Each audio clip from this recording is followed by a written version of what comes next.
हम लोगों ने कल एक सच्चे भक्त की मनोभावना पे चर्चा करी थी। वह दुख में भगवान को भूलता नहीं, दुख को भी भगवान की कृपा समझता है। और सुख में भी ऐसा नहीं है कि संपन्नता आ जाए तो भगवान को भूल जाए।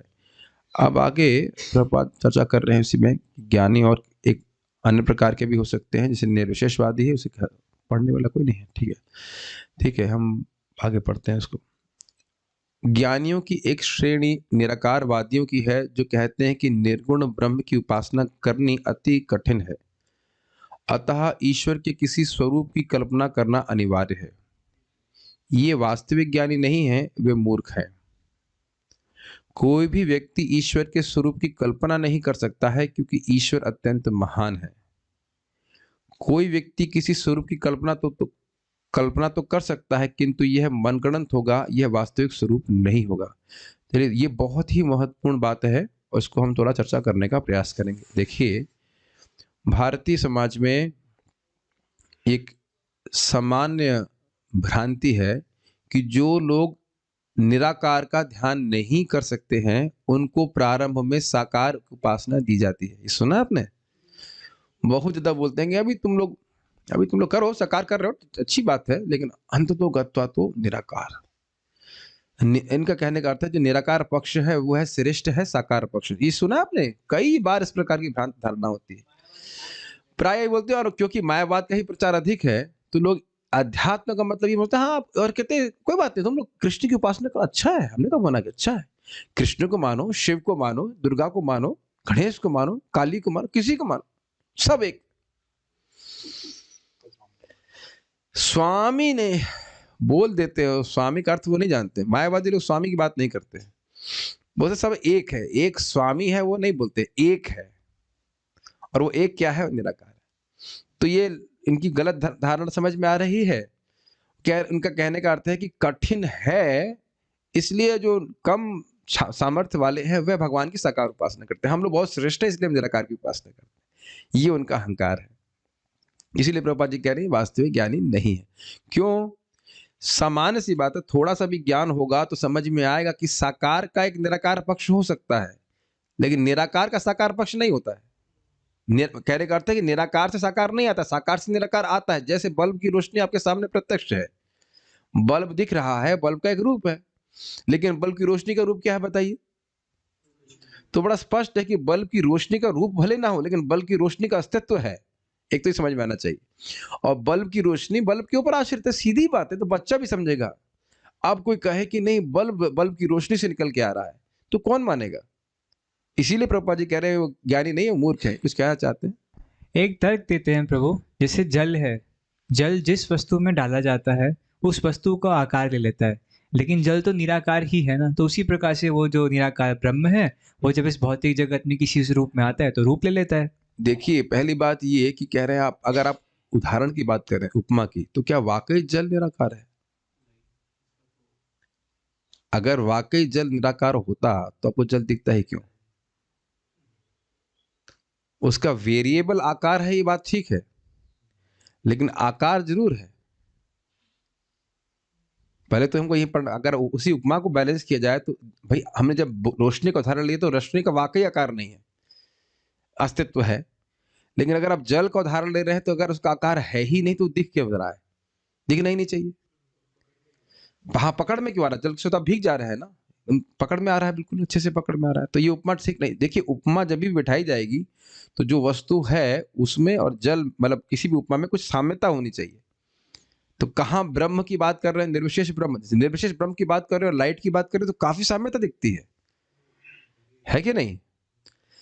लेकिन जल पकड़ेंगे तो जल तो मुझे दिख रहा है, यहाँ देखिए, एकदम लोकलाइज कर दिया हमने जल। तो ये उनकी ये गलत सिद्धांत है उनका। निराकार पक्ष से कभी साकार नहीं आता है। और यहाँ पे हम बस स्पष्ट देखें, सूर्य का आकार है और सूर्य से रोशनी आ रही है, सूर्य की रोशनी का कोई आकार नहीं। ये तो कभी नहीं बोल सकते कि सूर्य की रोशनी से सूर्य आया है, ये मूर्खता होगी उनकी। ठीक है। अब दूसरी बात यह है कि ये कह रहे हैं कि जब तक तुम निराकार की उपासना नहीं कर सकते, तब तक तुम ईश्वर की कल्पना करो। अब इससे पहले कि हम आगे जाएं, यदि हमने अपने पिताजी की फोटो नहीं देखी होती तो पिताजी के स्वरूप की कल्पना कर सकते हैं? मेरे प्रश्न समझ में आ रहा है? जैसे मेरे एक लाइक मेरी मौसी है, तो मौसी का दूसरी संतान नहीं हुई थी और वो गर्भवती थी, तब उनके पति की मृत्यु हो गई। तो अब वो बताइए कि वो लड़का जिसने अपने पिता को कभी नहीं देखा, यदि पिता की फोटो नहीं लाई जाए तो इसी जन्म के पिता के रूप की धारणा कर लेगा। और उससे कहा तुम ध्यान करो, तुम कल्पना करो कि तुम्हारे पिताजी ये है। बताइए, मतलब बिल्कुल कतिपय कहा जाता है, कतिपय असमर्थता होगी कि नहीं? एकदम 100% असंभव है, आप कुछ धारण नहीं कर सकते हैं। क्या उदाहरण समझ में आ रहा है आपको? इस जीवन के पिता जिसको अन्यों ने देखा है, जिसको अन्यों ने देखा है, तो आपको अगर उनका रूप बताया ना जाए, फोटो दिखाई ना जाए, तो हम कभी धारणा नहीं कर सकते इस जन्म के पिता कौन है। ये बात एकदम क्लियर समझ में आ रही है? तो आप बताइए, वो कोई भी कल्पना करेगा तो वो कल्पना गलत होगी कि नहीं? अब मैं वो या कहेंगे जो उसके पिता का वास्तविक स्वरूप है, उससे वो कल्पना अत्यंत दूर होगी कि नहीं? मान लो थोड़ा थोड़ा वर्णन भी कर दीजिए कि काले हैं, पीले हैं कुछ, फिर भी वो नहीं समझ पाएगा कि पिताजी हैं कैसे। और फिर उनका स्वभाव और कितना प्रेम करते थे कि नहीं करते थे कि क्या करते थे, उसके तो वो कुछ कुछ भी धारणा नहीं कर सकता।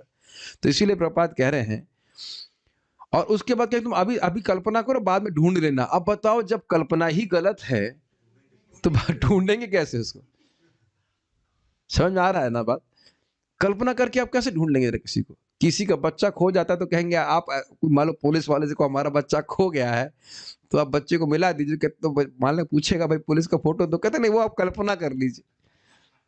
इधर तो पिता की तरफ से दिक्कत है, और बच्चे को, बच्चा तो बाद में पैदा हुआ ना, उसकी कल्पना कर सकता है। कहो पुलिस वाले से कहो कल्पना कर लो और हमारे लड़के को ढूंढ दीजिए। अभी हमारा लड़का निराकार हो गया है तो उसके आकार की धारणा कर लीजिए और फिर आपको हमारा लड़का मिल जाएगा।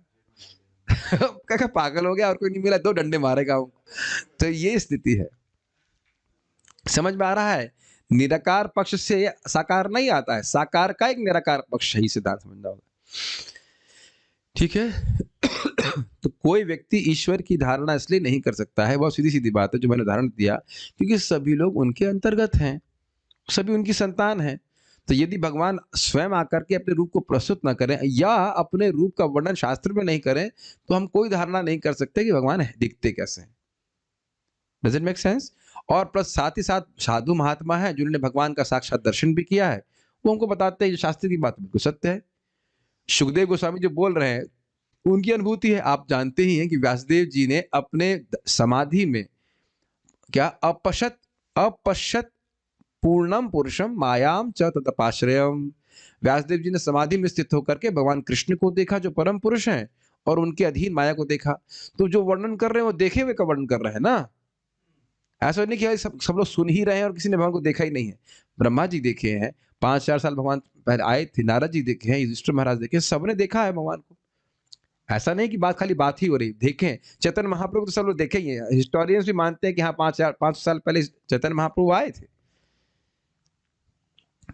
ये बहुत बड़ी बात हम समझ सकते हैं, मेरी बात समझ में आ रहा है? Chaitanya Mahaprabhu is not a concept. Concept of physics होते हैं ना, F is equals to M, उस तरह से कोई थ्योरी नहीं है। 500 साल पहले महाप्रभु आए थे कि नहीं आए? विजय प्रभु क्या लगता है आपको, आए थे कि नहीं? और उनके बारे में भले ही इतिहासवादी नहीं समझते होंगे, लेकिन हम शास्त्र सुन रहे हैं कि वो भगवान है, तो भगवान तो है ना। कुछ समझ में आ रहा है मैं क्या कह रहा हूं? महाप्रभु को तो हिस्ट्री के लोग मानते हैं कि आए थे, महाप्रभु थे कि नहीं? थे ही। और हम शास्त्र से श्रवण करते हैं कि वो भगवान है। अगर इस भाषा से देखिए तो हाँ, और हमारा विश्वास होना चाहिए कि महाप्रभु है, और वही महाप्रभु श्री कृष्ण है, और वही कृष्ण हमारे हृदय में भी बैठे हुए हैं। और उनकी एक एक बात वो कह रहे हैं कि भाई हम ब्रह्म का स्रोत भी मैं हूं, बड़ा स्पष्ट है। तो हमें अश्रद्धा करने की क्या आवश्यकता है? लॉजिकली, युक्ति से देखिए ना, कोई और इसमें कोई विरोध करना चाहते? भगवत गीता में स्पष्ट भगवान बोल रहे हैं कि ब्रह्मणो ही प्रतिष्ठा अहम, ब्रह्म की प्रतिष्ठा मैं हूं, ब्रह्म का आधार मैं हूं। कहां बोले हैं कि मैं ब्रह्म से आया हूं? और जबकि ये भी बोलते हैं, भगवान स्पष्ट बोल रहे हैं कि अव्यक्तम व्यक्ति मापन्नम मन्नते माम अबुद्धया। मैं पहले अव्यक्त था, निराकार था, और अब व्यक्त हो गया हूं, साकार हो गया। ऐसी बात जिनके पास बुद्धि ही नहीं है वो मानते हैं। ये भी नहीं कि कम बुद्धि वाले, है ही नहीं बुद्धि, बेवकूफ है जो कह रहे हैं कि सूर्य की रोशनी से सूर्य आ गया। तो इस पे बहुत कठोर कुठाराघात करने की जरूरत है। ये सिद्धांत बेवकूफों का है। और 12वें अध्याय में आप पढ़ लेंगे, वहां स्पष्ट प्रश्न किया गया कि जो निराकारवादी है और साकारवादी उनमें श्रेष्ठ कौन है। भगवान सीधे ही बोल दिए, जो साकार रूप में मेरी उपासना करता है वो श्रेष्ठतम है। आप 12वें को देख लीजिए, एकदम ये बात है। लोग दो प्रकार के हैं,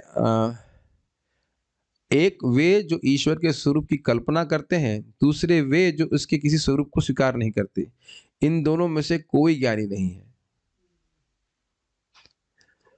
अब ये भी बड़ा रोचक बात है कि कोई क्या कहता है, यथा मत तथा पथ, तुम जिस भी स्वरूप की कल्पना कर लो वो भगवान है।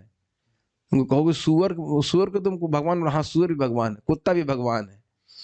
तो ये क्या सिद्धांत है, तो समझ में नहीं आता। बताओ कुत्ता भगवान हो जाएगा?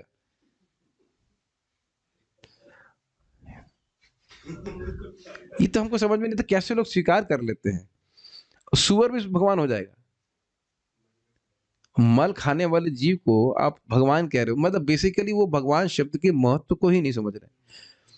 महाराज से बड़ा कटाक्ष करते हैं कि मानो, एक्चुअली महाराज दूसरे कंटेक्स्ट में कहते हैं, कभी इंसान को भगवान कह देते हैं लोग, तो कहते हैं कि मानो किसी कुत्ते की गले में आप टांग दीजिए, लॉकेट टांग दीजिए, कि बड़ा सा कुछ बोर्ड टांग दीजिए, भारत के प्रधानमंत्री, तो उसमें लिख दिया जाए भारत के प्रधानमंत्री, तो उससे भारत का प्रधानमंत्री तो नहीं आ जाएगा उसमें, तो जगह जगह जाके मल मूत्र त्यागेगा और भौंकेगा, तो यही उसका मंत्रित्व होगा, है ना? तो ऐसे किसी इंसान को या की कल्पना कर किसी व्यक्ति को, किसी देवता को भगवान टाइटल दे देने से वो भगवान नहीं हो जाता है। ठीक है, आप पढ़ना चाहते हैं, कैन रीड। जो लोग ईश्वर के स्वरूप की कल्पना करते हैं वे मूर्ति पूजा के विरोधी कहलाते हैं। भारत में हिंदू मुस्लिम दंगों के दौरान कुछ मुस्लिम लोग हिंदू मंदिरों में जाकर भगवान की प्रतिमाएं और मूर्तियां तोड़ते थे। हिंदू लोग भी ऐसी ही प्रतिक्रिया व्यक्त करते थे। इस प्रकार दोनों सोचते थे, हमने हिंदू ईश्वर को मार डाला, हमने मुस्लिम ईश्वर को मार डाला आदि।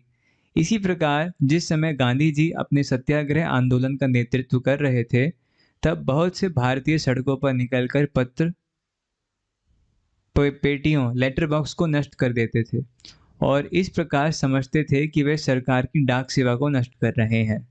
इस प्रकार की मनोवृत्तियों वाले लोग ज्ञानी नहीं हैं। हिंदू मुसलमानों और ईसाइयों, गैर ईसाइयों के बीच हुए सब धर्म युद्ध अज्ञान से प्रेरित थे। जो व्यक्ति ज्ञानवान है वह जानता है कि ईश्वर तो एक ही है, वह हिंदू, मुस्लिम या ईसाई नहीं हो सकता। अब इस पे समय मेरे पास वो कार्टून नहीं है, लेकिन बहुत एक सुंदर कार्टून मैंने देखा था जिसमें दो सेनाएं हैं और दो सेनाएं एक ही व्यक्ति की फोटो लगाई हुई हैं।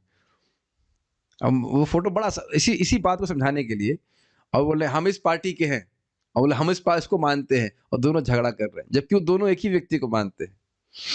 भाई कोई मान लो कहे कि हम रवि को मानते हैं, और दूसरी पार्टी कहे हम सूर्य को मानते हैं, और तीसरी पार्टी जो कह रही हम सन को मानते हैं, तो एक ही व्यक्ति को मान रहे हो और दूसरे को झगड़ा कर रहे हो। अगर आपको याद हो, माता कुंती भी कहते हैं आप सबके प्रति सम है, जो भी झगड़ा होता है यन मिथ्या कलियुग, आपस की बैर भाव हो रहा है, भगवान को उससे कोई मतलब नहीं है। सभी भगवान की संतान है। अहम बीज प्रजापिता सर्व योनिषु कौन्तेय अहम बीज प्रजापिता, सभी योनियों की बीज देने वाले भगवान श्री कृष्ण ही है। इस संबंध में प्रभुपाद जी की तो आप लोग बात याद ही होगी। एक इंटरव्यू लेने वाला व्यक्ति था, शायद समझता ऑस्ट्रेलिया में था। अब कहाँ का देश, किस देश का था हमको नहीं पता, प्रभुपाद जी का इंटरव्यू ले रहे थे वो, और प्रभुपाद से बहुत उसका मतलब उसकी बहुत फेमस था कि वह लोगों को फंसा दिया करता है। तो प्रभुपाद से बोला, so Krishna is your God? Prabhupada said, Krishna is your God also. तो हिल गया वो। सोच रहा था कि हम लोग एक सांप्रदायिक रूप से कृष्ण को भगवान मानते हैं, लेकिन ऐसा नहीं, कृष्ण सभी के भगवान हैं।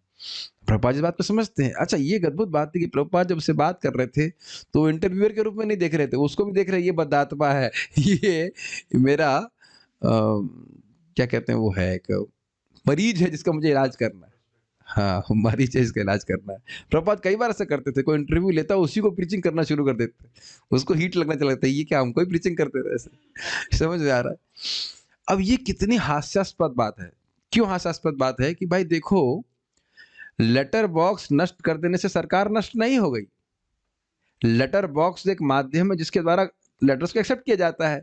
भगवान के मंदिर, भगवान के विग्रह जो है भगवान से अभिन्न है, लेकिन भगवान की सत्ता विग्रह पे निर्भर नहीं है। विग्रह के द्वारा भगवान हमारी सेवा स्वीकार करते हैं। मान लो कोई यहाँ पे आकर के भगवान की जो फोटो है वो तोड़ दे, तो उसका अर्थ ये नहीं कि भगवान की सत्ता समाप्त हो जाती है। हाँ, उसको अपराध जरूर लगेगा भगवान के विग्रह को नष्ट करने का, लेकिन ऐसा नहीं कि भगवान खत्म हो गए। वही बिल्कुल वैसा ही है जैसे मान लो किसी इंसान को हम मार दें तो हम सोचे वो मर गया। आत्मा तो कभी नहीं मरने वाली। आत्मा की सत्ता शरीर पर निर्भर नहीं करती है। तो भगवान के मंदिर के ऊपर भगवान का आश्रय वो नहीं है कि भगवान की सत्ता ही समाप्त हो जाएगी। भाई प्रलय होते तो सारे मंदिर नष्ट हो जाते। प्रलय होगी तो प्राय प्राय धाम को छोड़ दे तो जितने भी मंदिर होंगे यहाँ पे सब नष्ट हो जाएंगे। तो क्या फिर भगवान रह जाएंगे? भगवान खत्म हो जाएंगे क्या? ये बात समझ में आ रही है? और एक और बात यहाँ मूर्खतापूर्ण है कि हमने उनके ईश्वर को मार दिया। ये बेवकूफी की बात है। जबकि दोनों ही, और यही बात हरिदास ठाकुर जी से बोला गया था जब उनको एक मुसलमान काजी के सामने लाए तो उनको कहा, तुमने इतना अच्छा जन्म लिया मुसलमान में, तुम ये हिंदुओं का हीन धर्म क्यों स्वीकार करने लगे? तो हरिदास ठाकुर जी कहते हैं कि आप लोगों ने बहुत सारे हिंदुओं को मुसलमान बना दिए, तो मैं एक मुसलमान अगर हिंदू बन गया तो क्या दिक्कत है? मैं कहता है नहीं नहीं, तो ऐसा नहीं करना चाहिए। तो उन्होंने कहा कि देखिए, जिसको आप अल्लाह कहते हैं वही कृष्ण है, आप उसमें क्यों झगड़ा कर रहे हो? तो भी उसको बात समझ में नहीं आई। फिर वो डांटता है, कहता है नहीं करोगे तो तुम्हें 22 बाजार में मारेंगे, इत्यादि इत्यादि। तो ये मूर्खता है लोगों की। इसे कहते हैं औपाधिक धर्म। हमने उपाधि ग्रहण की हुई है, हिंदू मुसलमान उसके हिसाब से कोई धर्म मानते हैं, लेकिन इनका आत्मा से कोई संबंध नहीं है। ठीक है, तो ये लोग भी ज्ञान में स्थित नहीं है। पढ़िए आगे। यह हमारी कल्पना है कि ईश्वर ऐसे हैं वैसे हैं। यह सब कोरी कल्पना है। सच्चा ज्ञानी जानता है कि ईश्वर दिव्य है।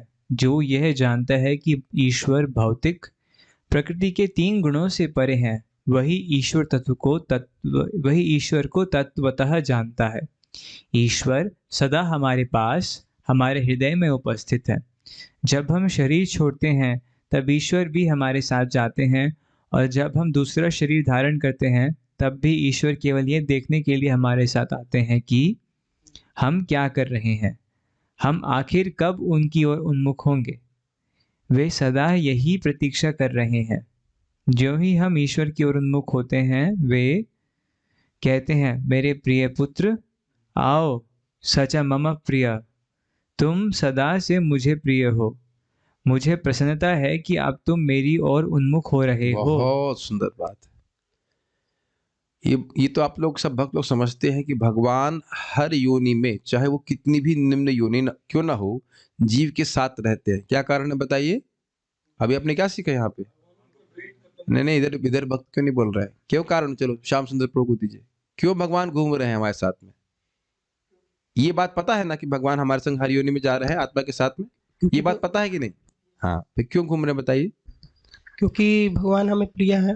भगवान हमको प्रिय हैं? वेल अभी तक तो हम, हाँ ठीक है, चलिए, हाँ ओके, अभी तो बहुत प्रिय नहीं लग रहे। हाँ, फिर भी सामान्यतः तो बद्ध जीव को भगवान प्रिय नहीं लगते हैं। ठीक है, और भगवान हमारे भगवान हमें प्रिय यही अभी क्या आपने पढ़ा? भगवान की प्रिय है। हाँ, जीव भगवान को प्रिय है। वस्तुतः भगवान भी प्रिय है, लेकिन अभी तो वो प्रेम कवर्ड अप है। तो जीव भगवान को प्रिय है। फिर आगे बढ़ो। भगवान को प्रेम है हर जीव से। फिर उससे क्या मतलब है? प्रेम है तो साथ में घूम रहे हैं, तो क्या मतलब है? किस लिए घूम रहे हैं? हम वेट कर रहे हैं कि कब हम उनके पास जाएंगे वापिस। उन्मुख हो। उन्मुख हो यानी कि उन्मुख का मतलब समझ रहे हैं? आपने देखा होगा बहुत सारा होता है ऐसे, प्रेमी प्रेमिका का झगड़ा हो गया ऐसे करके मुंह घुमा करके बैठ लेते है ना। तो वो ऐसे दोनों तरफ मुंह घुमा करके बैठे हुए हैं। तो भगवान घुमा के नहीं बैठे हैं। भगवान मुंह घुमा दिए होंगे तो फिर तो गए काम से। भगवान मुंह नहीं घुमा रहे, हम ही मुंह घुमा कर बैठे हैं कि हम जो है भोग में लगे रहेंगे, भगवान की तरफ ध्यान नहीं देंगे। तो उन्मुख का कितना सुंदर बात है कि जिस दिन से व्यक्ति ने प्रारंभ किया भगवान की भक्ति करना, उसी दिन से वो प्रिय है। अब आप इसका क्या प्रमाण देंगे? 12वां अध्याय का 20वां श्लोक।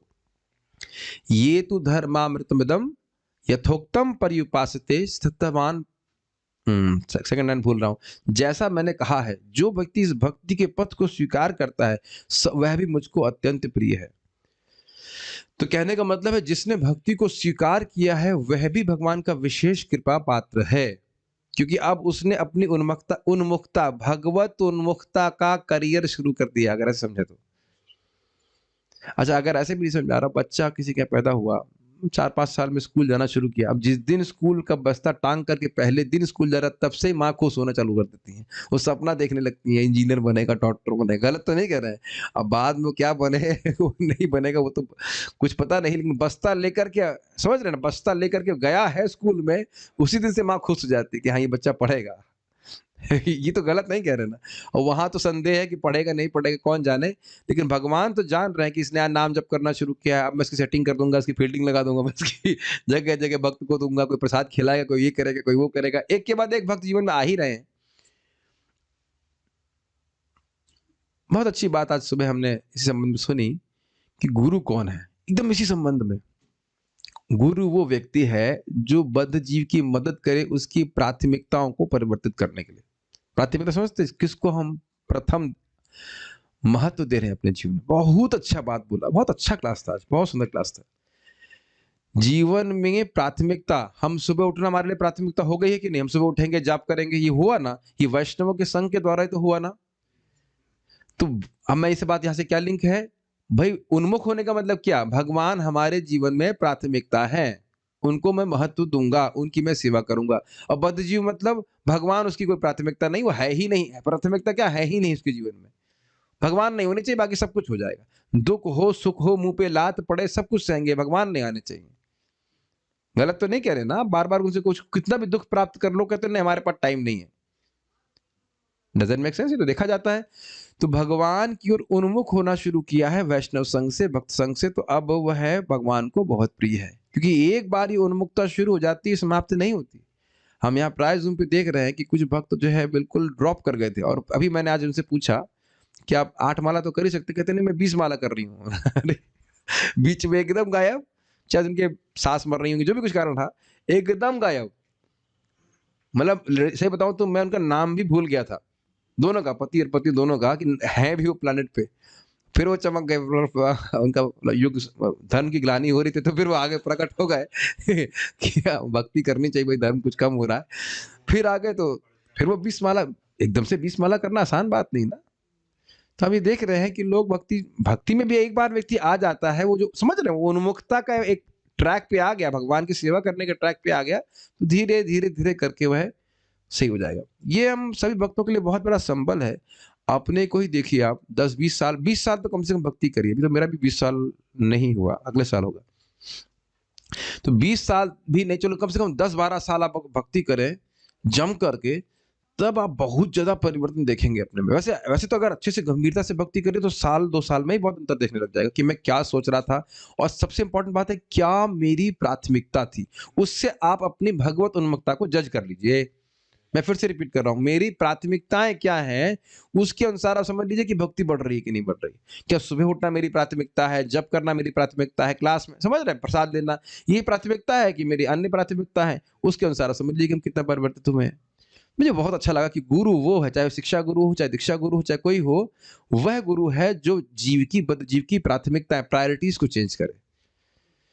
और जहां आपकी, भगवान की भी यही इच्छा है, और इसी तो भगवान बोल रहे हैं मन मना, जहां आपका मन है वो तो सबसे बड़ी प्राथमिकता है आपकी, है ना? मुझ में मन लगाओ, मुझ में मेरे भक्त बनो, यही तो भगवान कह रहे हैं, मुझको प्रायोरिटी दो। आपने समान हिंदी में सुना, हमको बहुत मानते हैं, सुना है शब्द आपने? इसका मतलब क्या है? हमको बहुत प्रायोरिटी देते हैं, हम कहीं आते हैं तो चाय जरूर पिला देते हैं कम से कम। भगवान कहते हैं कम से कम पत्रम पुष्पम फलम तो दो, कुछ तो नहीं दे रहे हो तुम। इस प्रकार से व्यक्ति जब परिवर्तित होता है, जब उन्मुख होना शुरू होता है, तो भगवान उसको बहुत विशेष प्रेम करते हैं। ठीक है, ओके। ये एक बहुत अच्छी बात है कि चाहे अनादिकाल, चाहे क्या है ही अनादिकाल से भूले हुए हैं, लेकिन भगवान रिजेक्ट नहीं कर रहे। भगवान का धैर्य देख रहे हैं आप। थोड़ा सा विचार कीजिए, कोई इतने समय से आपको रिजेक्ट किया रहे तो आप भी उसको कहेंगे मरे जाकर के रिजेक्ट कर। लेकिन दिक्कत ये है कि भगवान खुद ही बोल रहे हैं, आत्मा को मार तो सकते नहीं। तो इसलिए भगवान ये डायलॉग तो कभी बोलेंगे नहीं कि तुम मर जा जाकर के। हम लोग अधम योनि, हाँ, तो अब एक अधम योनि में बताइए, अब सूअर के संग कौन रहना चाहेगा?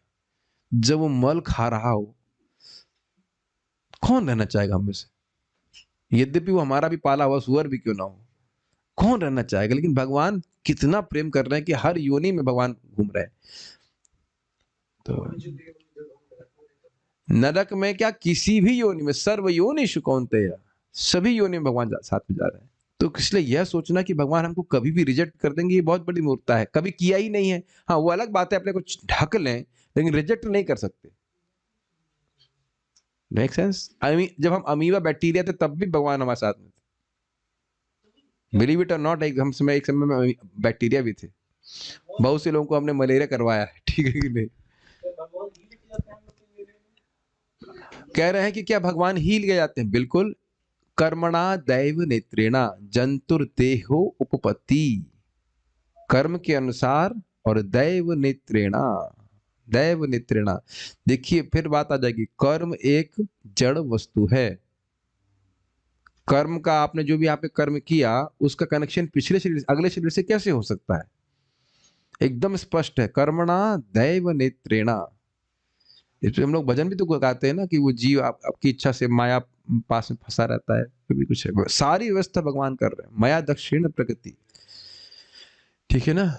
तो ये सब स्पष्ट है। और आप जानते हैं कि जब हम माँ के गर्भ में भी होते तब भी उसको रक्षा करने वाले, सारी व्यवस्था करने वाले भगवान है। भगवान के अलावा कर ही कौन रहा है कुछ?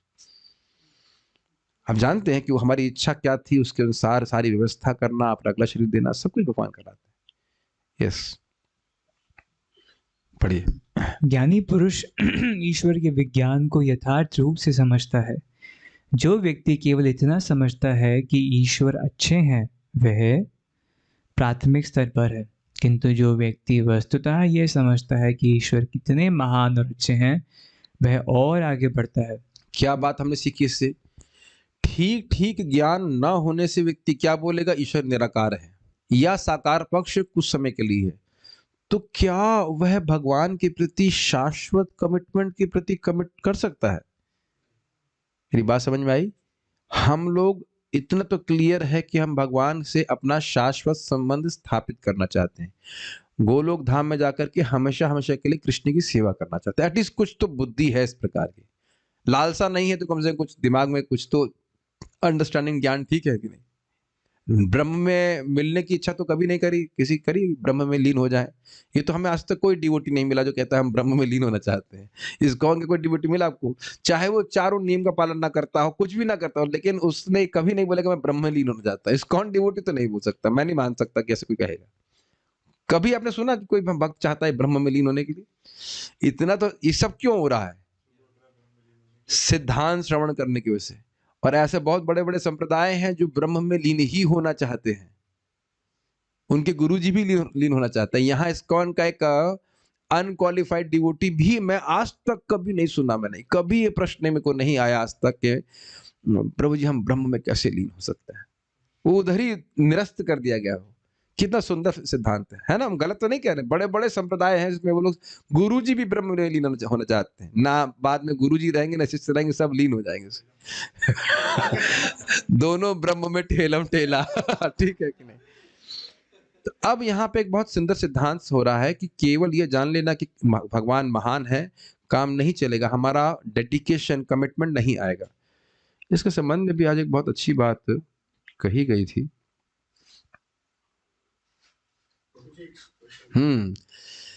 कि जब व्यक्ति भगवान की महिमा को समझेगा तो इस जगत में आने वाले भक्ति पथ में भी जो आने वाले डिस्ट्रैक्शंस हैं, ये आ गया वो आ गया जिसकी वजह से हम भक्ति नहीं कर पा रहे और जिसकी वजह से भक्ति नहीं कर पा, उसमें उससे वो प्रभावित नहीं होगा। बहुत अच्छी बात उन्होंने बताई थी कि वो बता रहे थे कि मान लो हमारे 1 करोड़ रुपए कहीं खो जाए, पहले बात तो आनी चाहिए खोने से पहले, और वो मेले में खो गए हैं। हाँ, एक बैग था जिसमें 1 करोड़ रुपए थे। जस्ट एक थ्योरेटिकल एग्जांपल, हमारे पास 1 करोड़ रुपए कभी नहीं है, 10-20 हजार रुपए भी मान लो खो गए, 50 हजार भी खो जाए, तो व्यक्ति सारी बातों के प्रति अनमनस्क होकर के उस बैग को ही ढूंढता पड़ेगा। क्यों? क्योंकि वह उस 50 हजार रुपए की वैल्यू को मानता है। बड़ा स्ट्राइकिंग पॉइंट था। तो इसका एकदम लिंक है कि नहीं? जब आप समझेंगे कि भगवान से संबंध जागृत करना कितना लाभकारी है, कितना महत्वपूर्ण है, तो उसके लिए प्रयासरत रहेंगे कि नहीं रहेंगे? Very very strong point. बाहर क्या चल रहा है उससे महत्व नहीं रहेगा, हमारा लक्ष्य इतना महान है, उसकी प्राप्ति में व्यक्ति एकदम एकनिष्ठ हो जाएगा स्वाभाविक रूप से। और इसका आधार क्या है?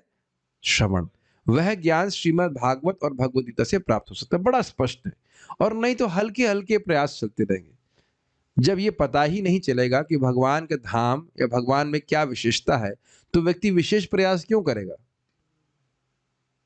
भाई किसी को यही नहीं पता हो कि चपरासी बनने में और आईएएस बनने में क्या अंतर है, तो क्या आईएएस के लिए कभी प्रयास करेगा? सब लोग तैयारी कर रहे हैं, आजकल चपरासी के लिए भी एग्जाम देना पड़ता है, लेकिन स्वाभाविक सी बात है वो उतना कठिन नहीं है जितना कि आईएएस एग्जाम होगा। तो भगवान के धाम जाना थोड़ा प्रयास की तो आवश्यकता है, मतलब ऐसा कोई हमको बहुत उल्टा पुल्टा प्रयास नहीं करना, लेकिन कम से कम जीवन भर भक्ति तो करनी है ना, गंभीरता से। ये बहुत अच्छा पॉइंट है। तो जितना व्यक्ति भगवान की महिमा को समझेगा वो उतना ही भगवान के प्रति आकृष्ट होगा, इसलिए सुनना चाहिए। और ये लोगों ने सुना नहीं, इसलिए ब्रह्म में लीन होना चाहते रहते। ये बात आप देख पा रहे हो, मायावादियों ने भगवान कृष्ण के गुणों के बारे में एक भी बात ठीक से नहीं समझी है। नहीं तो ब्रह्म में जाके मिलेंगे क्या पता? ये आप खुद सोचो, अपने से पूछो कि आप लोग सोचे भी कभी कि ब्रह्म में लीन हो भी जाऊंगा तो मिलेगा क्या?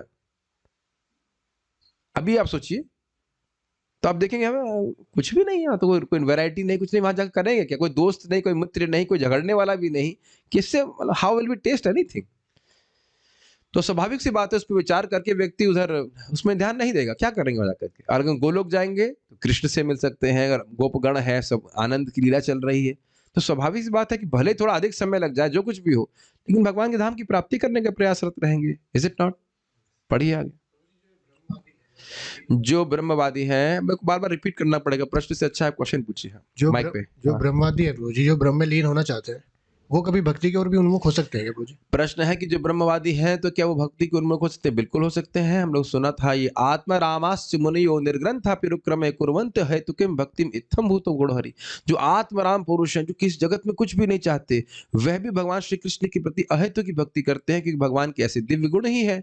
लेकिन भक्त संग, आप सुखदेव गोस्वामी के बारे में जानते हैं, सुखदेव गोस्वामी जी जगत से पूरी तरह से अन्यमनस्क, कोई मतलब ही नहीं था जगत से, लेकिन व्यासदेव जी के संग से भक्ति में आए। हम लोग बिल्कुल स्पष्ट टीका में पढ़ चुके हैं, ब्रह्मवादी भी भगवान की भक्ति में तभी आ पाएगा जब भक्तों का संग प्राप्त होगा। भक्तों का संग नहीं प्राप्त होगा तो ब्रह्म ही टहलता रहेगा। ठीक है ना? ओके। कृष्ण भक्ति मूल होए साधु संग। साधु संग के बिना कोई व्यक्ति भक्ति में नहीं आ सकता, चाहे वो आत्मराम पुरुष भी क्यों ना। यस। जो व्यक्ति सचमुच ईश्वर के विषय में जिज्ञासु हो, उसे ईश्वर के विज्ञान भगवद गीता का अध्ययन करना चाहिए। ठीक है। एक इंटरेस्टिंग बात है, क्यों अध्ययन करना चाहिए? भगवद गीता का नाम क्यों रख रहे हैं? क्योंकि देखिए भगवान बड़ा स्पष्ट रूप से बता रहे हैं अपने बारे में, तो व्यक्ति ठीक ठीक प्रकार से भगवान को समझ लेगा। इतना तो शर्तीय बात है कि प्रभुपाद जी का ग्रंथ भगवद गीता यथारूप पढ़ करके ठीक से वो समझ लिया भक्तों के संग में, तो कभी इल्यूजन में नहीं आ सकता, कोई उसको मूर्ख नहीं बना सकता। श्रील प्रभुपाद जी कहते हैं भगवद गीता सूर्य के समान है, और सूर्य सामने आएगा तब अंधकार का प्रश्न ही नहीं उठता। भागवत सूर्य के समान है, भागवत को तो बोला ही गया है, पुराण आर को धुनोदितः, एकदम क्लियर हो जाता है भगवान कौन है, इनकी प्राप्ति कैसे करनी, एकदम क्लियर है, कोई धोखा नहीं दे सकता। आध्यात्म में आपको धोखा प्राप्त नहीं हो सकता यदि भगवद गीता को आपने समझ लिया। ये तो आप लोग अपने जीवन में अनुभव कर रहे होंगे, भाई नियम पालन कर पा रहे हो, नहीं कर पा रहे हो, बोट पा रहे हो, नहीं पा रही है, लेकिन ये कोई नहीं आपको झालमेल कर सकता है कि अब कृष्ण को छोड़ के कोई और भगवान है कि नहीं? भगवद गीता यथारूप अगर आपने समझ लिया तो अब इसमें कोई झालमेल नहीं हो कर सकता। कर सकता? बताओ विजय, आपको समझा देगा कोई व्यक्ति नहीं कृष्ण नहीं भगवान है, कोई और भगवान है? एकदम नहीं मानेगा। हम चाहे कुछ भी हमारा नैतिक पतन हो जाएगा, कुछ भी पतन हो नहीं हो हम नहीं जानते, ये कोई नहीं स्वीकार कर सकते कृष्ण के अलावा कोई भगवान है। तो ये बड़ा प्रभाव है भगवद गीता का, अगर ठीक से वैष्णव के समाज में सीखा जाए। यस। इदम तु ते गुह्यतमम्, इदम, मैं बोलता हूँ, इदम तु ते गुह्यतमम्, इदम तु ते गुह्यतमम्, प्रवक्ष्यामि अनसूयवे, प्रवक्ष्यमाननुसूयवे, ज्ञानं विज्ञान सहितम्, ज्ञानं विज्ञान सहितं, यज्ञात्वा मोक्षसे अशुभात्, यज्ञात्वा मोक्षसे अशुभात्। आना चाहिए था, ऐसा लग रहा है कि मोक्ष से शुभात, शुभ से मुक्त हो जाते हो, ऐसा नहीं, थोड़ा ठीक से नहीं लिखा गया है। अच्छा, इदम तू ते गुह्यतमम, ते तुमको मैं बहुत ही गुह्यतम ज्ञान दे रहा हूं। क्या, कौन सा ज्ञान? इदम, ये जो बोला अभी तक, प्रवक्ष्यामि, बोल रहा हूं, बहुत अच्छे से बोल रहा हूं। क्यों बोल रहे हैं मुझको? अनुसूयवे, क्योंकि मुझसे तुम द्वेष नहीं करते, मेरे मित्र हो। और क्या कह रहे हैं? ज्ञान विज्ञान सहितम, ये ज्ञान और विज्ञान के साथ है। ज्ञान मतलब थ्योरी, और विज्ञान मतलब रियलाइजेशन। उससे क्या फायदा हो जाएगा? यज्ञात्वा मोक्षयसे अशुभात्, तुम इसको जान करके सारे अशुभ से मुक्त हो जाओगे। पढ़िए। हे अर्जुन, चूंकि तुम मुझसे कभी ईर्ष्या नहीं करते, इसलिए मैं तुम्हें यह परम गुह्य ज्ञान तथा अनुभूति बतलाऊंगा, जिसे जानकर तुम संसार के सारे क्लेशों से मुक्त हो जाओगे। भगवद गीता 9.1। भगवद गीता में दिया गया ज्ञान अत्यंत सूक्ष्म व गुह्य है। यह ज्ञान तात्विक ज्ञान और विज्ञान से भरा हुआ है, और यह रहस्यमय भी है। कोई इस ज्ञान को कैसे समझ सकता है? यह ज्ञान स्वयं भगवान द्वारा या फिर उनके अधिकृत प्रतिनिधि द्वारा दिया जाना चाहिए। और बड़ा स्पष्ट है, अब तो सब भक्त समझते होंगे। अधिकृत प्रतिनिधि को अगर इंग्लिश में कहा जाए तो कहता है बोनाफाइड रिप्रेजेंटेटिव, और सामान्य बिजनेस की लैंग्वेज में क्या करते हैं उसको? Authorized dealers, authorized retailers, franchisee कहा जाता है। और नहीं तो बहुत से लोग विभिन्न प्रकार के, हाँ, एक और आपने सुना होगा, नक्कालों से सावधान। सुना आपने? वो उसी तरह की वस्तु दे देंगे लेकिन उसका वैसा प्रभाव नहीं होता है। वही दवाएं बना देंगे, वही वही दवा नहीं होगी, उसका लेबल उस तरह का होगा और उसमें थोड़ा सा चेंज कर देंगे। समझ रहे हैं? समझ रहे हैं? लेकिन उसका प्रभाव ऐसा नहीं होता। वो चीटिंग, उनका शुरुआत से, ध्यान से देखिएगा, उनका शुरुआत से ही उद्देश्य है चीटिंग करना। जो ऑथराइज्ड डीलर है वो शुरुआत से आपसे चीटिंग नहीं करना चाहता है, एटलीस्ट आपको सामान तो, वस्तु तो ठीक से देगा ना। लेकिन जो व्यक्ति इस प्रकार का चीटिंग बाज है वो शुरुआत से ही धोखेबाजी करना चाहता है। तो ये एक बात ध्यान देने वाली होगी कि जो व्यक्ति हमें प्रमाणिक भगवत गीता का ज्ञान नहीं दे रहा है वो शुरुआत से ही हमसे चीटिंग करना चाहता है। असली वस्तु क्यों नहीं दे रहा? वो शुरुआत से ही चीटिंग करना चाहता है। दूसरी बात, आप कहेंगे भगवान हमको ऐसे चीटिंग के पास क्यों लेके आए? क्योंकि हम भी शुरुआत से ही चीटिंग ही चाहते हैं। ये कुछ समझ में आया? Cheaters and cheated. हाँ, एग्जैक्टली। मान लो मुझे JBL का स्पीकर चाहिए, है ना? आप अमेज़न पे ट्राई कर लेना JBL ब्लूटूथ स्पीकर, तो उसमें लिखा रहेगा, जे ऐसा लिखा रहेगा लगे बिल्कुल वाकई JBL है, लेकिन वो JBL नहीं होता, कुछ चेंज कर देते। तो हम भी सोचते हैं वाह, 2000 रुपए में JBL का स्पीकर। हमारे पार्थ प्रो एक बार कर चुके हैं ऐसा। प्रभु जी, इतने रुपए का स्पीकर बढ़िया वाला, और देखा जब मिला रहे तो कचरा है, इसमें कुछ आवाज ही नहीं आ रही। तो हमने कहा आप चाहते क्या थे? 500 रुपए में JBL स्पीकर, 500 में मिलेगा आपको। सोचना चाहिए। चीटिंग तो हम खुद ही करना चाहते हैं ना, कि एकदम सस्ते में सबको, हमको बड़ी अच्छी वही वस्तु मिल जाए, इसके लिए व्यक्ति बहुत पैसे देना चाहता है। इसीलिए भगवान फिर ऐसा व्यक्ति भेज देते हैं हमारे पास। आप कोई कहे कि 16 माला जप करो, 4 नियम का पालन करो, तो मैं हमसे नहीं हो सकता ये सब। तो इसीलिए किसी किसी तथाकथित गुरु को मान लेते हैं, जो ना कभी भगवान के बारे में बताता है, ना हमारे बारे में बताता है, ना भगवान की प्राप्ति कैसे हो, ठीक ठीक कुछ नहीं बताता है। अब देखना हम लोग कितना रगड़ रहे हैं, 10 साल 20 साल हो गए हम रगड़ रहे हैं, मेहनत कर रहे हैं। ऐसा तो नहीं भगवान तुरंत प्रकट हो जा रहे हैं।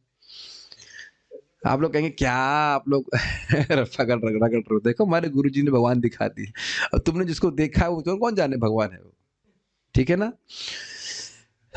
लेकिन एक बात आप लोग, हर व्यक्ति अनुभव करता होगा जो भगवत गीता को सुन रहा है, जाप कर रहा है, और वह अपने जीवन में आलोक अनुभव करता है। आलोक समझते हैं? प्रकाश। कि हम कितने अज्ञान में जीवन बिता रहे थे, हमारा जीवन कितना सीमित हो गया है हमारा जीवन में। Really actually you feel enlightenment, you feel, कैसे कहा जाता है, विचारशीलता, विवेक इत्यादि का निर्माण हो रहा है। इतना विवेक का निर्माण होता नहीं है इन संस्थाओं में। होता क्या? नहीं, कुछ भी नहीं होता। तो ये बहुत अच्छी बात है, अधिकृत प्रतिनिधि द्वारा दी जाना चाहिए। तो अधिकृत होना कोई कठिन बात नहीं है। जो भगवत गीता यथारूप में प्रभुपाद जी ने दिया है परंपरा में, उसी बात को रिपीट करना। आप ये नहीं सोच रहे कितना आसान है प्रचार करना। कभी कट कॉपी पेस्ट, उसमें कोई कॉपीराइट नहीं है। अच्छा विचार कीजिए, आपने बचपन में कभी ऐसे लिखे होंगे, तो ऐसे लिखने में क्या मुश्किल होता है, आपको कुछ नया लिखना है, गलत नहीं कह रहा हूँ, है ना? सबने ऐसे लिखे है ना, आपको अन्यों से कुछ अलग लिखना, चाहे वो कचरा भी हो लेकिन अलग होना चाहिए। है कि हाँ, हाँ, फेल हो जाएगा अगर मैच करेगा। हाँ, बहुत अच्छा बात बोला आपने। अगर दूसरे से मैच कर गया तो फेल हो जाएगा। लेकिन यहाँ क्या है, अगर आचार्यों से मैच किया तभी पास हो गए तभी पास हो गए। ये श्रीधर स्वामी ने लिखा है नहीं, प्रभुपाद जी बता रहे नहीं, चक्रवर्ती बात नहीं थे, ठीक है फेल, स्वीकार ही नहीं किया जाएगा। या भगवान बोल रहे, सूत गोस्वामी जी बोले ना ना हटाओ किनारे करो, फेंको ऐसे, ऐसे बात। इसको जीव गोस्वामी जी बोलते हैं, जो शास्त्र के अनुसार नहीं है उसको ऋषिगण सम्मान ही नहीं देते। बड़ा अच्छा शब्द इस्तेमाल, सम्मान नहीं देते। इसका क्या मतलब है, तो मन से उपजा है, आज ये बोल रहा है कल वो बोलेगा, और दोनों ही कल्पना है। ठीक है ना, समझ में आ गया? आसान है कि रे, भगवान कौन है? कृष्ण। हम कौन है? जीव। हम कौन, हमारा से क्या संबंध है? हम नित्य दास हैं। कुछ नहीं चेंज करना है। एक व्यक्ति को बोला, आप क्या इस्कॉन में सभी लोग एक ही बात क्यों बोलते हैं? हमने कहा क्योंकि एक ही बात है, एक ही बात है कि कृष्ण भगवान है, तो अलग क्यों बोलेंगे? वो कहते हैं आप सभी मंदिर 4:30 बजे क्यों खुलते हैं? हमने कहा प्रभुपाद जी की आज्ञा है, और क्या नया प्रोग्राम तो ना है, बताइए। एक सीधी सीधी बात है, हमारे प्रभु जी ने मेडिसिन बताई, वो लौक सपिस्तान, तो मेरे को खांसी हुई तो मैंने भी लिया, पार्थ को मिलेगी तो क्या पानी पिलाएंगे उसको? उनको भी वही दवा दी जा रही, और उन पे भी वही कार्य करेगा। जब सबकी बीमारी है तो दवा चेंज क्यों? Is it not? जब सभी की एक ही बीमारी अविद्या की, तो दवा क्यों चेंज करेंगे? बहुत अच्छी बात से हम आगे पहले जाएं, उससे पहले आगे जाएं।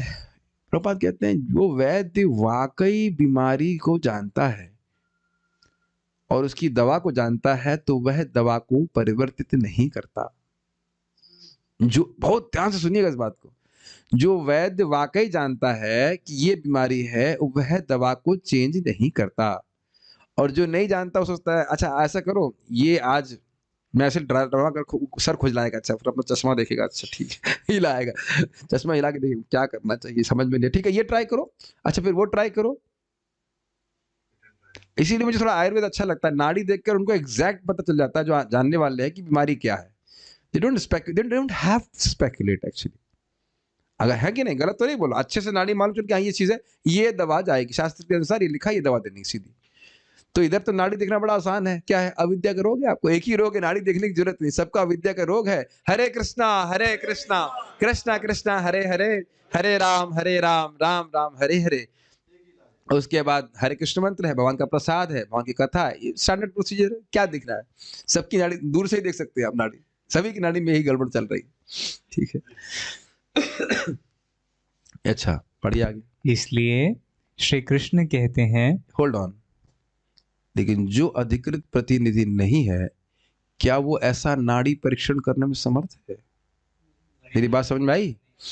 मैं कहूं कि श्री क्या नाम है, रामकृष्ण मिथराई, मैं फ्रॉड बनता हूं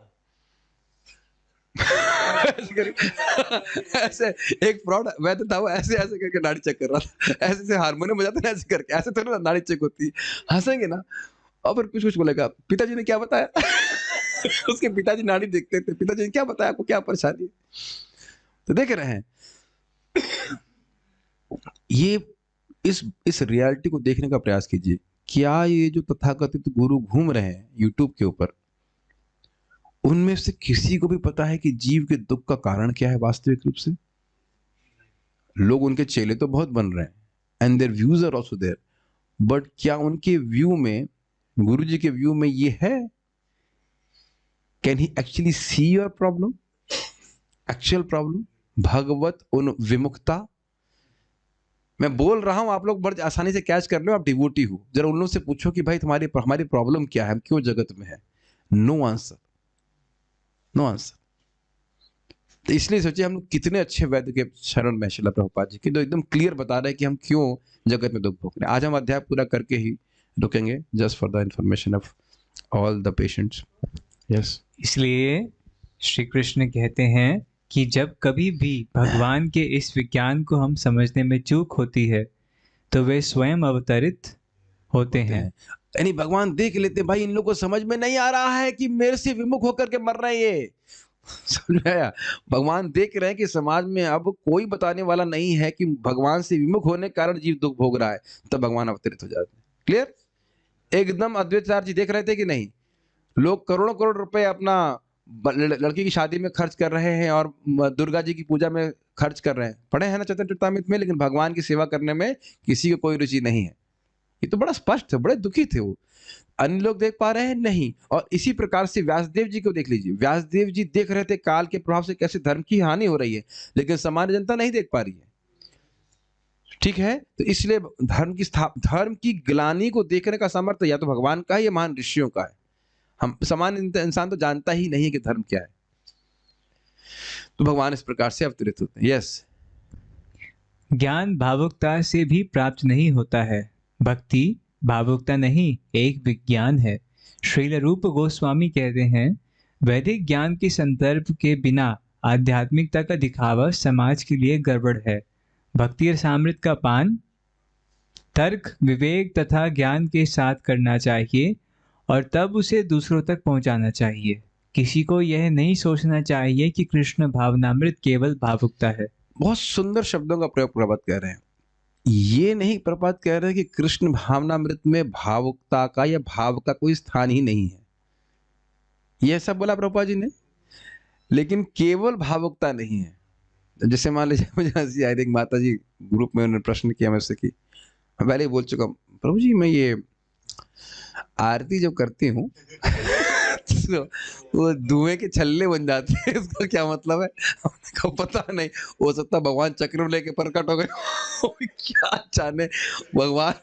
अब ये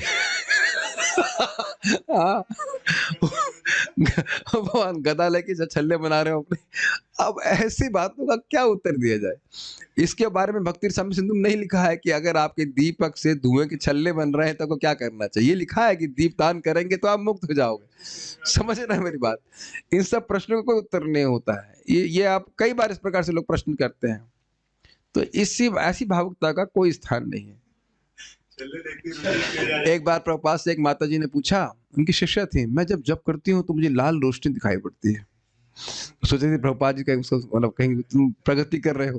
प्रभुपाद ने कहा जप करती रहो ठीक से, वो रोशनी गायब हो जाएगी। समझा? तो आप देख सकते हैं कि लोगों की क्या क्या धारणाएं होती, बहुत बहुत धारणा होती है। कृष्ण मेरे सपने में आ गए, भाई तुम तो माधवेंद्रपुरी के बाद तुम ही तो पैदा हुई, एकदम तुम्हारे कृष्ण सपने में आ जाएंगे ऐसे करके। तो ऐसा नहीं होता है भाई। हम ये नहीं, देखो हम अपनी तरफ से कोई मतामत नहीं देने की हुआ कि नहीं हुआ। ये अच्छी बात है कि स्वप्न में अगर आपको कृष्ण का स्मरण हो रहा है, अच्छी बात है, लेकिन कृष्ण का एकदम स्वप्न में आ जाना ये बहुत महान भक्तों के संग होता है। या फिर महाराज बताते कभी कभी माता जी को बोलेंगे कृष्ण मेरे सपने में आए, वो मेरी साड़ी खींच रहे थे। अरे तो हाँ, एक बार कोई बोले कि गुरु महाराज आप हमारे सपने में आए तो ये बोल रहे थे, इसका क्या मतलब है? महाराज बोले हम क्या जाने क्या बोल रहे थे। तुम्हारा सपना था, हम क्या बोलेंगे? तो लेकिन ऐसा नहीं है कि भाव का कोई स्थान ही नहीं है। हाँ, भगवान मैं आपका दास हूँ, मैं कितने जन्मों से भूला हूँ, आपकी शरण में आऊँ, तो हम भाव धारण करते ही हैं, लेकिन इसका आधार शास्त्र है। ये नहीं कि अपने मन से कुछ भावुकता लेंगे में गाने लग जाए। ठीक है कि नहीं? ओके। नृत्य और गान सभी वैज्ञानिक हैं।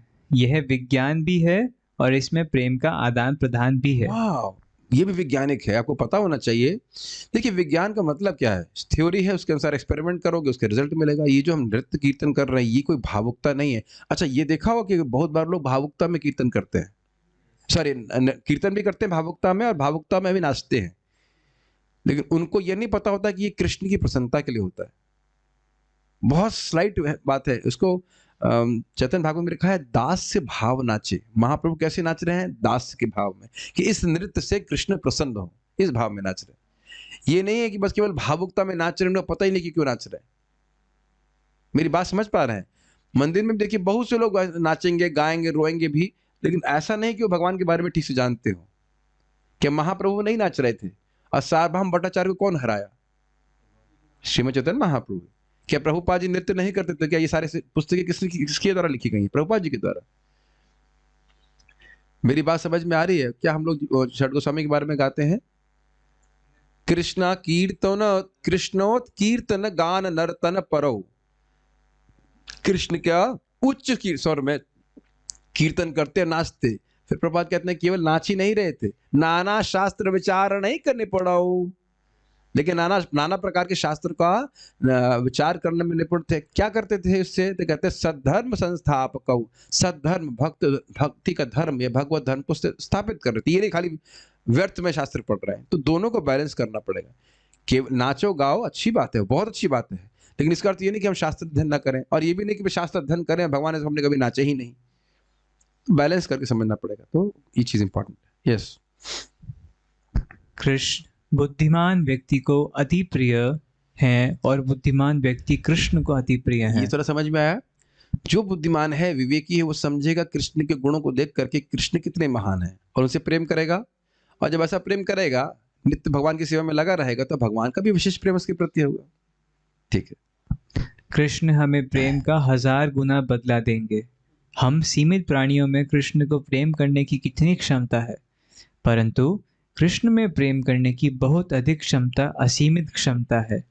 ठीक है, इसका अर्थ हरे समझ में आया? तो कंक्लूजन क्या है? जो हमारा चैप्टर का टाइटल था, ज्ञानी और मूर्ख, ज्ञानियों और मूर्ख का मार्ग। तो ज्ञानी जो सच्चा ज्ञानी है, अर्थात जो भगवत ज्ञानी है, जो भगवान को समझता है, वह निरंतर भगवान की सेवा में लगा रहेगा और भगवान के पास चला जाएगा। मूर्ख व्यक्ति उनसे विद्रोह करके वापस जगत में पड़ा रहेगा।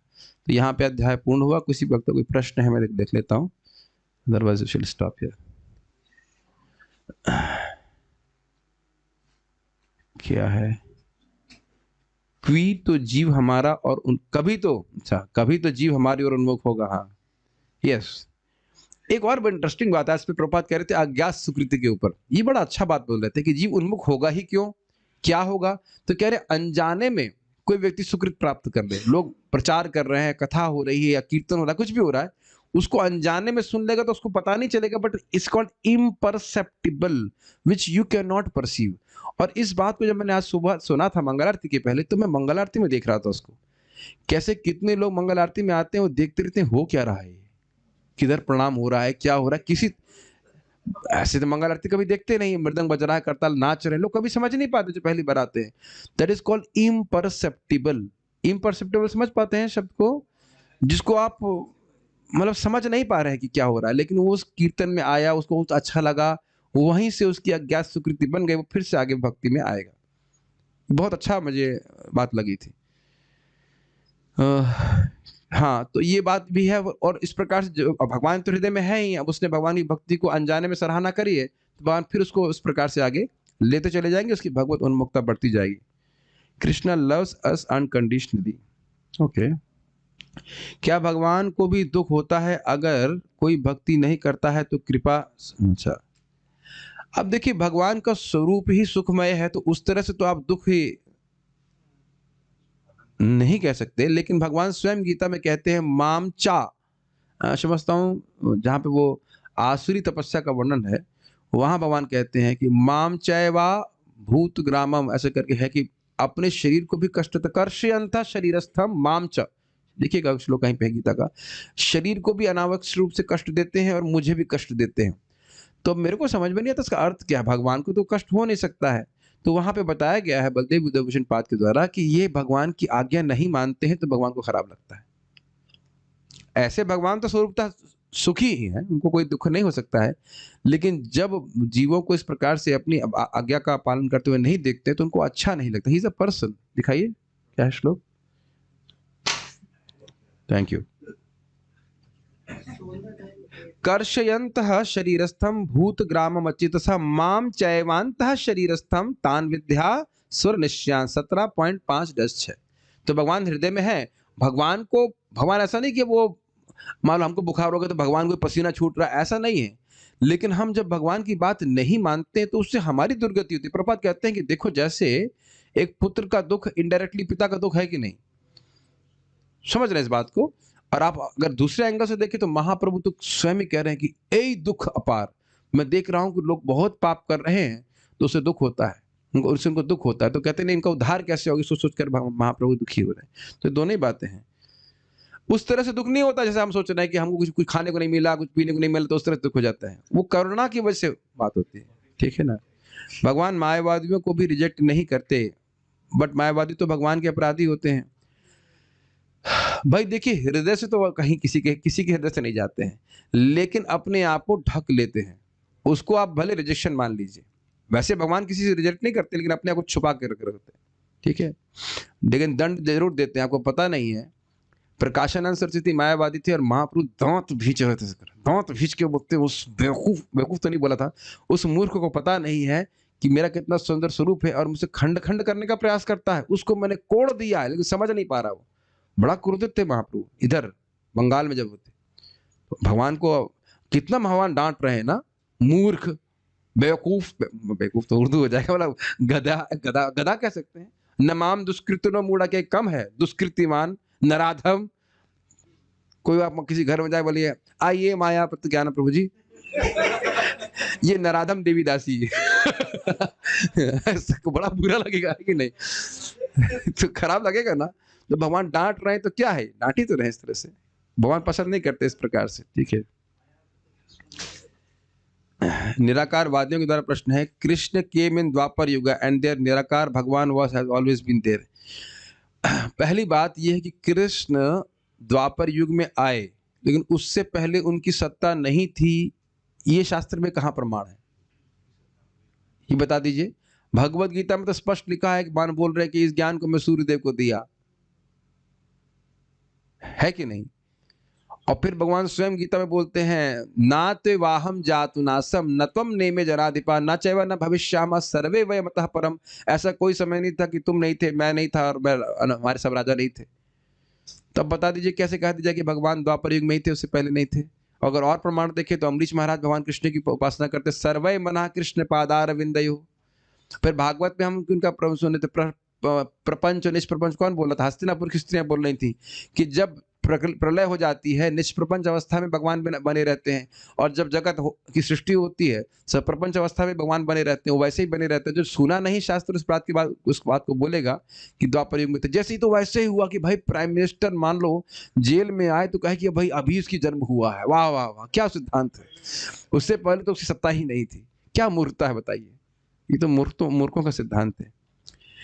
Name Krishna is made by man, which man, which man पूछो। मुझे पता है, गर्ग मुनि कहते इदानीम कृष्ण ताम गतः, गर्ग मुनि के मुख से कृष्ण नाम प्रकट हो रहा है, जैसे देवकी और वसुदेव से भगवान प्रकट हो रहे हैं। ध्यान दीजिएगा, सुन रहे हैं मैं क्या कह रहा हूं? देवकी और वसुदेव से भगवान प्रकट हो रहे हैं, उसी प्रकार से भगवान का नाम, कृष्ण नाम प्रकट हो रहा है। लेकिन इसका अर्थ यह नहीं कि कृष्ण का नाम कभी था नहीं, कृष्ण का नाम शाश्वत है। रमन्ते योगिनो अन्ते सत्यानंद चिदात्मनि इति नाम पदे नासो परम ब्रह्म अभिधीयते। ये शास्त्र का वचन है। भगवान राम की डेफिनेशन क्या है? जिनमें योगी जन अनंत सुख के द्वारा रमण करते हैं, ऐसे इसलिए पर ब्रह्म को राम से अवधित किया जाता था। राम और कृष्ण कोई मेरे आपके द्वारा बनाए गए नाम नहीं है, इसलिए नहीं बोल रहे हैं कि किसने गढ़ लिए हैं। तो कृषि भूवाचका शब्द अणाच निवृत्तिवाचका इति तयोर ऐक्यम पर ब्रह्म कृष्ण विद्या जो भी है। तो ये कहने का अर्थ है कि ये सब शास्त्र के वचन है। तो मन अगर बोलते इंसान ने लिखा तो कौन से इंसान ने नाम लिखा बताइए? ये सब अपने मन से लोग बोलते हैं। बट देयर निराकार भगवान can not be called by tongue. अब वो कह रहे हैं कि उनके निराकार भगवान को जीव से नहीं बोल सकते। तो अभी क्या नाम लिया आप? निराकार भगवान। जीभ से बोले कि नाक से बोले? उनके निराकार भगवान को जीभ से बोल ही नहीं सकते, बल्कि उल्टा हम कहेंगे, अरे हमारे भगवान है ना जिनको हम दुख में कम से कम पुकार सकते हैं, हरे कृष्णा कृष्णा कृष्णा हरे हरे, हरे राम राम राम हरे। ऐसे निराकार भूत की उपासना करने से क्या मतलब? जब आप दुख रो रहे हो, तड़प रहे हो और वो आपके बात सुनने ही वाला नहीं हो। तो भैया ये इसीलिए कहा जाता है दुष्कृतिवान। जहां कोई एडवांटेज नहीं है वहां इन्वेस्ट करो, है ना श्री कृष्ण। तो मैं कहूं कि भाई आप अच्छे इन्वेस्टर हैं, अब ऐसी जगह इन्वेस्ट कीजिए जहां जो आपका मूलधन है वो भी खा जाएगा निराकार बना देगा। तो श्री कृष्ण प्रभु सबसे पहले जाकर के इन्वेस्ट करेंगे, है ना? वही तो इन्वेस्ट करते हैं ना, जो आपका मूलधन है वो भी खा जाए। बस इसको बोल के हम रुकेंगे। अभी हम लोग बद्धावस्था में हैं, हमारा स्वरूप डेवलप नहीं है, तो हम जान रहे कृष्ण की सेवा करेंगे तो स्वरूप बढ़ेगा, मिलेगा कुछ बढ़िया स्वरूप। और यहाँ कह रहे हैं जो स्वरूप है बाल के अग्रभाग का 10,000वां हिस्सा वह भी खत्म हो जाएगा। तो वहाँ कौन इन्वेस्ट करेगा जहाँ हमारा मूल जो धन है वह भी समाप्त हो जाए, तो मूर्ख ही कहलाया जाएगा ना। तो क्या कह सकते हैं, बेवकूफ लोग हैं तो उनको लगे रहने दीजिए इसमें। Anyway, so we discuss something, we shall stop here. Srila Prabhupada की जय। निताई गौर प्रेमानंदे।